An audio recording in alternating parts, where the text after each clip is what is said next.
લોકો દ્વારા કહેવામાં આવેલું સાહિત્ય એટલે લોક સાહિત્ય.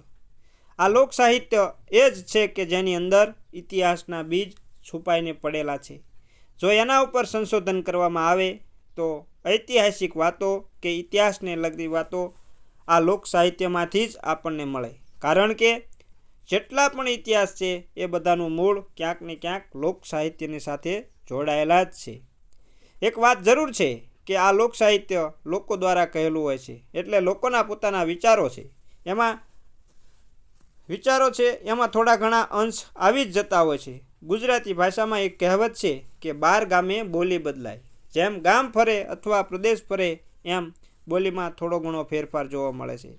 એમ આ લોક સાહિત્યમાં પણ થોડો ઘણા શબ્દોનો ફેરફાર જોવા મળે છે. હેલો દોસ્તો, આજે આપણે આપણા લોક સાહિત્યની જ આવી એક વાત સાંભળવાના છીએ, જેને ગોકુલદાસ રાયચુરાએ શબ્દરૂપ આપેલ છે. રંગમતીનો રંગ ભર્યો કિનારો વિવિધ દ્રશ્યોથી મોહક લાગતો હતો. જામનગર એટલે રસ અને કલાનું ધામ. આખાય કાઠિયાવાડમાં નગરની ચૂંદડીઓ એના રંગ માટે વખણાતી. રંગમતીનું પાણી નગરની રંગાટની કલાનો મુખ્ય આધાર હતો. રાધા આજે રંગમતીને કાંઠે કપડાં ધોવા આવી છે. ધોકે ધોકે છીપરા પર કપડાં ધોકાવે એટલામાં એની નજર રંગમતીને હામે કાંઠે ઘોડાને પાણી પાતા હરદાન ચારણ તરફ પડી. હરદાન અને રાધાનો બાપ કુશાલભાઈ બંને મિત્રો હતા. હરદાનનું ધ્યાન રાધા તરફ નહોતું. એણે તો ઘોડાને પાણી પાતા પાતા દુહો લલકાર્યો. ઓદર દરી નિર્ભર કરી હરી હરી સમન પરી, કૃપાનું મુખ જહાં જા તહાં ફરી ફરી જખનકી. રાધા દુઓ સાંભળી અને ખડખડાટ હસી પડી. રાધાના હસવાથી હરદાનનું ધ્યાન એ તરફ ખેંચાયું. કેમ? રાધા હસવું બહુ આવ્યું. હરદાનને સામે કાંઠેથી અવાજ કર્યો, હરદાન બાપા, તમે એવા લોભ્યા, તે કોણ તમને મળ્યો કે તમે પેટને નીંદો છો? તમે તો ચારણ રહ્યા, એટલે દેશ પ્રદેશ ફરીને ઘણાય માણસના કડવા અનુભવ અમને થાય. એમાં આય પણ એક અનુભવ બહુ કડવો લાગે છે. બાપા, કડવો તો ખરો. મેં મારી 50 દિવાળીમાં આવો ધનવાન લોભ્યો વાણિયો જોયો નથી. કયા ગામમાં અનુભવ થયો છે? એ તો કયો? સોરઠમાં શેરગઢ કરીને ગામ છે, ત્યાં નારાયણ કરીને એક વાણિયો. એ વાણિયો એટલો લોભનો અવતાર. પ્રભુ એનો પનારો કોઈને પાડશોમાં ચારણના દિલના ઉદ્ગાર બહાર નીકળી ગયા. તમે બાપા કાયર છો, કાયર. લોભિયા પાસેથી ધન લાવો ત્યારે જ તમારી કવિતાની ખૂબી ગણાય. રાધાના તોફાની સ્વભાવે ચારણની મસ્કરી કરી. ચારણ હતો તો સ્વભાવે તેજ. એથી એને રાધાનું આ વાક્ય ખૂંચ્યું. દીકરી, ચારણની મસ્કરી ન કરાય. હું મસ્કરી નથી કરતી, હું તો સાચી વાત કહું છું. તમે દુહામાં પેટને નીંદો છો અને મને નથી ગમતું, એટલે જ હું આમ કહું છું. એ વાણિયો ગમે એટલો લોભી હોય, એથી શું થયું? દીકરી, રહેવા દે, ઝેરના પારખા ન હોય. બાપા, એ પણ તમારી કાયરતા છે. તમે ભગવાનને પેટ બનાવવા માટે નીંદો છો. કારણ કે એક લોભ્યો મોઢેથી ના કે છતાં ફરી ફરી પેટ લોભિયા પાસે જવાની તમને ફરજ પાડે. આ વસ્તુ હું સમજું છું, પણ તમારી કવિતામાં તાકાત હોય તો લોભ્યો ઉદાર થઈ જાય એમ હું માનું. નાને મોઢે મોટી વાત. સરખી રાધાની વાત સાંભળી અને હરદાનનો પિત્તો ઉછળ્યો. એ તો છોકરીનું વાકચાતુર્ય અતિશય ખૂંચી એણે મનમાં ને મનમાં નિશ્ચય કરી લીધો કે આ છોકરીની બરાબર ખબર લેવી. કારણ કે ઠોકર ખાધા વિના ઠેકાણે નહીં આવે, અને આ માટે એણે મનમાં કંઈક નક્કી કર્યું. ત્યાર પછી એના પિતા પાસે ગયો અને બોલ્યો, ખુશાલ, તું મારો બાળ મિત્ર ખરો? કેમ હરદાન? જરૂર, તું અને હું તો એક જ ગણાય. ત્યારે આજે હું 50 વર્ષે તારી પાસે એક વચન માગું છું. હરદાન, તારે માટે તો પ્રાણ આપવા તૈયાર છું. ખુશીથી માંગવું હોય તે માંગી લે. ખુશાલે સાચા મિત્ર તરીકે ઉદારતા બતાવી. માંગ, ખરેખર ભારીશ. જા, સુરતની આંખે આ વચન છે. ચારણ થોડીક વાર વિચારમાં થોડો વિભો. બાપ ખુશાલ, ફરી એકવાર વિચાર કરી લે. હું કહું એમ કરવું પડશે. ચારણ થઈને આમ અશ્રદ્ધા કેમ રાખે છે? 50 વર્ષની મિત્રતામાં તો તું 60 વર્ષની મિત્રમાં તું એકાદ દિવસ વચન નાખ અને હું એ વચન ન પાળું, પાછું ઠેલું. એ તો ન જ બને ને માટે જે માંગવું હોય તે ખુશીથી માંગી લે. ખુશાલ, તારી રાધાને હું કહું ત્યાં પરણાવીશ. એમાં હું માંગ્યું, બસ એટલું તો કર બાપ, મને સંતોષ થાય. જા કહીશ ને એ પ્રમાણે જ થશે. ચારણ વચન લઈ અને ખુશાલ પાસેથી ઉઠ્યા અને ઘોડો તૈયાર કરી અને એ જ ઘડીએ શેરગઢ ગયા અને શેરગઢ પહોંચતા જ તે નારાયણના મિત્રને મળ્યા. નારાયણની પત્ની થોડા દિવસ પહેલાં સ્વર્ગવાસી થઈ હતી. સંતાન કંઈ હતું નહીં. નારાયણ પાસે અઢળક પૈસો હતો, છતાં ચમડી તૂટે પણ દમડી ન છૂટે એવા એના હાલ હતા. ચારણ નારાયણના મિત્રોને મળ્યો અને રાધા વિશે એમને વાત કરી. નારાયણના મિત્રો સમજતા હતા કે નારાયણને બીજું ઠેકાણું મળવું મુશ્કેલ છે, કારણ કે એની કૃણપતા આખાય કાઠિયાવાડમાં જાણીતી છે. એ લોકોએ ચારણની વાત કબૂલ કરી લીધી અને નારાયણને મળી અને નક્કી કરી લીધું. ચારણ પાછો જામનગર આવ્યો અને ખુશાલને એનું વચન પાળવા કીધું. ખુશાલ, તારી નાતનો એક શેઠિયો છે, એની સાથે પરણવાનું હું નક્કી કરીને આવ્યો છું. શું પેલો લોભ્યો નારાયણ? હા, તે જ છે. તે મને વચન આપ્યું છે ને હવે પાળ. હરદાન, મારી દીકરી એ તારી દીકરી કહેવાય અને તે એના માટે આ માણસ પસંદ કર્યો. ખુશાલને હરદાનના વર્તનથી અજાયબી લાગી. બાપ ખુશાલ, વચનમાં તારે ફરી જવું હોય તો તને છૂટ છે. હરદાન એમ બોલવામાં હું તો માત્ર તારું ધ્યાન ખેંચું છું. આવી સારી દીકરીને એ લોભ્યાને ત્યાં નાખવી એ તને કેમ ગમે? એ બાબતમાં હું કંઈ વિશેષ નથી કહેવા માગતો. હું તો તને તારા વચનની યાદ અપાવું છું. રાત્રે પાછો આવીશ ત્યારે હા કે ના કહેજે. કહેવું હોય એ કહેજે. ચારણ સહજ દુઃખી થઈ ને ચાલતો થયો. ઘરે જઈ ખુશાલે રાધા આગળ ચારણને આપેલા વચનની વાત કીધી અને રડી પડ્યો. ચતુર રાધા ચારણના વચનોનો મર્મ સમજી ગઈ. બાપા, દુઃખી થાવમાં, હું ત્યાં જ જવામાં ખુશ છું. એ ચારણને આપેલું વચન હશે તે તમે સુખેથી પાળો. મારી લેશ માત્રે ચિંતા કરશોમાં, મને તો એના જીવનમાં પણ સુખ થશે. દીકરીએ બાપને હિંમત આપી રાધાના નારાયણની સાથે લગ્ન થયા. રાધા આજે પતિગૃહે આવી. ટૂંકી પોતળી, પાણકોરની અનેક થીગડાવાળી બાલાછડી અને માથે લીરા જેવું ફાળિયું પહેરેલો નારાયણને જોઈ અને રાધાને પહેલો ચારણ યાદ આવ્યો. ઘરમાં પૈસો ઘણો પણ પેટમાં પાવળું ઘી જાય નહીં. પૈસાનો ચોકીદાર હોય એવું નારાયણનું આખું જીવન હતું.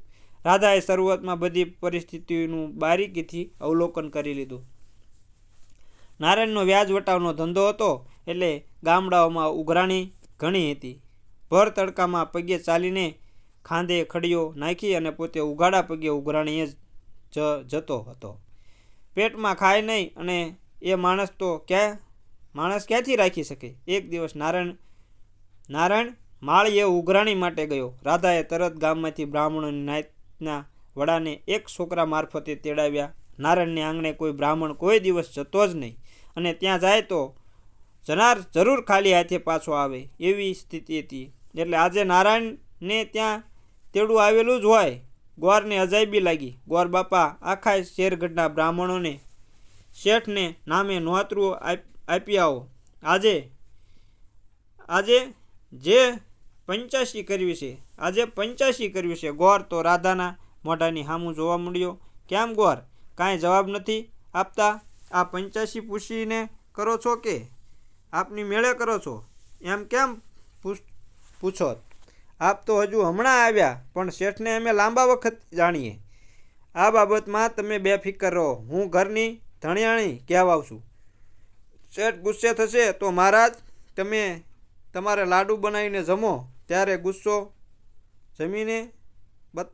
બનાવીને જમો ને ત્યાં ગુસ્સો કરશે તો મારા ઉપર કરશે. તમારે હું મહારાજે તો તરત આખી બ્રાહ્મણની નાથને 84ના ખબર આપી દીધા. તરત શેઠના ફળિયામાં લાડુ બનાવવાની સામગ્રી એકઠી કરવામાં આવી. રાધાએ ફરી ગોરને બોલાવ્યા. મહારાજ, લાડુ ઘીનો લોભ કરશો નહીં. એકાદ ડબ્બો વધારે ખપે તો પણ ફિકર નહીં. ગોર તો શેઠાણીના દિલની દિલાવરી જોઈ જ રહ્યા. ગોર બાપા, એક બીજું કામ કરજો. બધાય બ્રાહ્મણો જમી લે પછી આખાય શેરગઢના જેટલા અપંગ, લુલા, લંગડા, આંધળા અને અશક્ત હોય એ બધાને લાડુ જમાડજો. શેઠાણીની ઉદારતા ઉપરણ ખુશ થઈ ગયા અને રાધા શેઠાણીની વાહ વાહ બોલવા માંડી. બપોર થયો, લાડુ તૈયાર થયા. બ્રાહ્મણોએ હર હર મહાદેવની ધૂન જમાવી. નારાયણ માળીએ ન જતા વચમાંથી જ ગામની ઉઘરાણી વસૂલ કરી અને માળિયાને લાગતો ચોપડો ભૂલી ગયો હતો એ લેવા શેરગઢ તરફ પાછો ફર્યો. એનું ઘર ઝાપા આગળ હતું એટલે પાદરમાંથી જ ફળિયામાં નીકળતા ધુમાડાના ગોટે ગોટા એણે જોયા. કોઈ દિવસ નહીં, અને આજે આ ધુમાડા શેના? એ વિચારમાં એ ડેલી આગળ આવ્યો. એટલામાં તો ફળિયામાં હર હર મહાદેવની જય ઘોષ સંભળાયા. ફળિયામાં દાખલ થતા તો લાડુની ચકાચક બાયડીએ નખો જ કાઢી નાખ્યું એમ મનમાં લવતો એ ઘરમાં દાખલ થયો. મિત્રો, રાધાએ સ્વામીને ઓચિંતા આવેલા જોઈ એનું સ્વાગત કર્યું. નાથ, આજ તો મારી ઈચ્છા છે કે બ્રાહ્મણોને જમાડું, એથી મેં 84 કરી. અરે ભાઈ, તે તો મારું નખો જ કાઢી નાખ્યું. એમાં શું થયું? આપણા સદભાગ્ય કે આપણે આંગણે બ્રહ્મભોજન. રાધાએ દરવાટથી કીધું. નારાયણને ગુસ્સો ખૂબ આવ્યો. કંઈ બોલી શક્યો નહીં. ગુસ્સામાં એ પટારામાંથી માળિયાને લગતો ચોપડો શોધવા લાગ્યો. રાધાએ આ વખત દરમિયાન તૈયાર થયેલ લાડુ એક ઘટોદાન મહારાજ પાસેથી ભરાવી લીધું અને ખાતરી કરી કે નારાયણ અત્યારે ગુસ્સામાં છે અને જમશે નહીં, એટલે રસ્તામાં ભૂખ લાગશે ત્યારે કામ લાગશે. એ વિચારે ગુપચુપ લાડુ ભરેલું કટોદાન નારાયણના સડેલા ખડિયામાં મૂકી દીધું. તાપ બહુ હોવાથી કદાચ શેઠના ઉપયોગમાં આવે એ આશાએ જામનગરથી આણેલ અત્તરની 2 શિષ્યોએ ખડિયામાં મૂકી દીધી. ચોપડો શોધીને નારાયણ પાછો રાધા પાસે આવ્યો. સ્વામીનાથ, જમવાનું તૈયાર છે, આપ જમીને જાઓ. તો ઠીક, હાથ જોડી અને રાધાએ વિનંતી કરી. બળ્યું તારું જમવું. આમ બોલતો એ ક્રોધમાં ડેલીની બહાર નીકળી ગયો. ચોરને કાંધ મારે એવો બપોરનો વખત થયેલો. તડકો ધોમ ધકે એ વખતે નારાયણ ક્રોધમાં મુઠ્ઠીઓ વાળીને લવતો જાય. નકામી કર્મી, મારો સત્યાનાશ કાઢી નાખ્યું, ઘર લૂંટાવી દીધું. તડકો બહુ હોવાથી એ થાક્યો. એક મોટો વખડો આવ્યો, ત્યાં તે વિશ્રાંતિ લેવા બેઠો. પેટમાં ભૂખ લાગેલી, ઉપરથી તાપ તપતો, એ ક્રોધની જવાળાઓ શરીરને બાળી રહી હતી. આ રીતે એને જરાય શાંતિ નહોતી. ખડીયો રાફડા આગળ મૂકી એના ઉપર માથું ટેકવી એને ગુસ્સામાં લંબાવ્યું. હવે ખડિયામાં રહેલું ઘટોદાન એને માથામાં ખૂંચ્યું એટલે બેઠો થયો. ઘરથી નીકળ્યો ત્યારે ગુસ્સામાં ખડિયાનો કેટલો બધો ભાર વધ્યો છે એનું એને ભાન ન હતું. એણે ખડિયામાંથી કટોદાન કાઢ્યું ને ઢાંકણ ઉઘાડતા એમાં ઘીથી લસપસતા ચૂરમાના લાડુ જોયા. લાડુ જોઈને એ ફરી બૂમ મારી ઉઠ્યો. નકામી ઘર લૂંટાવી દેવા બેઠીશ. ક્રોધના આવેશમાં એણે આખું કટોદાન રાફડા તરફ ઊંધું વાળી દીધું. હજુ એણે ખડિયામાં કંઈક ખૂંચતું હતું. એથી ફરી ખડિયો તપાસ્યો અને એમાંથી અત્તરની 2 શિષ્યો નીકળી. એને ફરી બબળ્યો, શોખીનની દીકરી, મને ભિખારી કરવા આવીશ. આ શિષ્યો પણ એને રાફડા પર અત્તર ઢોળી ઊંધું વાળી નાખ્યું. આખો રાફડો નગરને ઊંચા અત્તરથી મધમધી ઉઠ્યો. નારાયણ તો ગુસ્સામાં હૂતો અત્તરની સુગંધે એને જરાક શાંતિ વળી એટલે ઊંઘ આવી. આ રાફડામાં એક દેવતાએ નાગ રહેતો હતો. અત્તરને સુગંધે એ રાફડાની બહાર આવ્યો અને રાફડા પર પડેલા લાડુ તો ન ખાધા, પણ અત્તરની સુગંધથી એ મસ્ત બન્યો. નાગ વણિક ઉપર પ્રસન્ન થયો. જ્યારે નારાયણ ઊંઘમાંથી ઉઠ્યો ત્યારે નાગને વાચા થઈ, હે વાણિયા, હું તારા પર પ્રસન્ન થયો છું. માગ, જે માગીશ એ હું આપીશ. નારાયણ સામે ફણ ચડાવી અને નાગ બેઠો. શેરગઢમાં આ વખતે બ્રહ્મભોજન થઈ રહ્યું હતું. ગામના અપંગ અને અશક્ત ગરીબોને પણ જમાડીને રાધાએ એના આશીર્વાદ લીધા હતા. આ આશીર્વાદના બળથી કે બીજા કોઈ કારણે નારાયણમાં અત્યારે સદબુદ્ધિનો સંચાર થયો. એણે નાગને કીધું, તમે મારા પર પ્રસન્ન થયા છો. હા, હું જરૂર માંગવું હોય તે માંગ. હું મારી બાયડીને પૂછી આવું, પછી માંગવું. ભલે એમ કર. તરત નારાયણ ઘર તરફ પાછો વળ્યો. રસ્તામાં ઘડીકમાં રાધાને ગાળ દેતો જાય અને ઘડીકમાં નાગની વાત યાદ આવતા રાધાની પાસે જલ્દી જવાય તો ઠીક. આમ વિચારોમાં એ ઘર આંગણે આવ્યો. પધારો સ્વામીનાથ, પધારો. આમ કેમ હાફળા ફાફળા દેખાવ છો? સાંભળ, તે મારા ખડિયામાં શિષ્યો અને લાડુ મૂક્યા હતા ને, તે સર્વનો મેં નાશ કરેલો. એક રાફડા ઉપર ફેંકી દીધું અને નાગ એનાથી ખુશ થયો. એણે મને કંઈક માગવાનું કીધું. બોલ, હું શું માંગું? તમે નાગને કહેજો કે મારે કાંઈ નથી જોતું, માત્ર તું ખુશ થયો તો હું કહું તે આપ. હું નાગને આપ. નાગને કહેજો કે મારું છે એ મને ખાવા દે. ભોલે અને ફરી પાછો નારાયણ રાફડા તરફ ચાલ્યો. રાફડા પાસે આવીને બેઠો એટલે નાગ પાછો રાફડામાંથી આવ્યો. કેમ? પૂછી આવ્યા. હા, શું કીધું? મારી બાયડીએ તો કહે છે કે મારું છે એ મને ખાવા દો. નાગને આ માંગણીથી બહુ જ મૂંઝવણ થઈ. વાણિયા બીજું કંઈક માગ આ માટે હું માગ્યું તમે પ્રસન્ન થયા હો તો હું તો એનું એ જ માગું છું. નાગને એને વચન બહુ લાલચું આપી ખૂબ સમજાયો, પણ એ તો એનું એ જ માગ્યા કર્યું. તરત નાગ બ્રાહ્મણના શરીરમાં ફેરવાઈ ગયો. વાણિયા, તું આંખો વીંચી જા અને મારા ખોળામાં બેસી જા. નારાયણે આ પ્રમાણે કર્યું અને જ્યારે આંખો ઉગાડી ત્યારે ભાદર નદીને કાંઠે એ બ્રાહ્મણ અને પોતે બંને ઊભેલા હતા. ભાદરને કાંઠે એક ધોબી કપડાં ધોતો હતો. એને બ્રાહ્મણ સ્વરૂપે રહેલ નાગે વિનવ્યો, એ ધોબી, તું જેટલું કે એટલું ધન આપું, પણ બીજે કોઈ સ્થળે તારા નસીબનું ધન હોય તેના પરથી તારો હાથ ઉઠાવી લે અને મારા હાથમાં પાણી મૂક. મહારાજ, તમે તે કંઈ ગાંડા બન્યા? મારા નસીબનું ધન તો મને મળવું જ જોઈએ ને. મેં ધન જેની પાસે આજે છે એને વચન આપ્યું છે, માટે તારે મારું આટલું વચન તો પાળવું જ પડશે. હું તારા બાપનો ગોર તારી પાસે આજે દક્ષિણા માંગુ છું.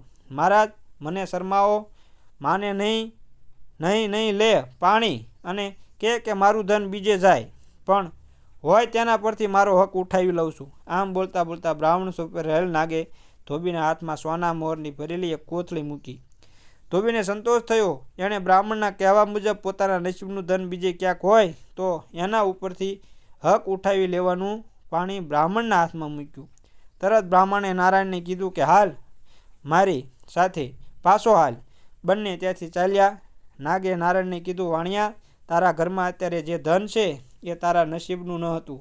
તું તો માત્ર એનો રક્ષક હતો, એટલે કોડી પણ વાપરવા તને હક નહોતો. એ ધન તો આ ધોબીના નસીબનું હતું. હવે આજથી એનો હક એણે મને કૃષ્ણાપન કર્યો છે, એટલે એ ધન હવેથી તારું છે. જા, આ પરિણામ માટે તારી સ્ત્રીનો આભાર માનજે. આમ કહેતો નાગ અદૃશ્ય થઈ ગયો.